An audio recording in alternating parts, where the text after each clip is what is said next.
सासू ता ठंडा मौसम हो रहा है। बड्डी बहू जी सासू माँ पकोड़े बना लेने बेटी। पकोड़े? लेकिन सासू माँ घर में बेसन नहीं है। अच्छा है ला मैं लेकर आऊँ हूँ।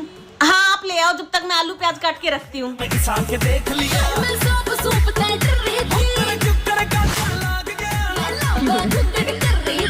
ले आए सासू माँ ले। इतना थोड़ा सा ए थड़स का पड़ गई सारा बेसन खंड गया। जितना बच रहा पकोड़े तार ले। अरे कपचा भी बना ले ये। मेरे काटा लग गया प्याज। टूट गया खुला।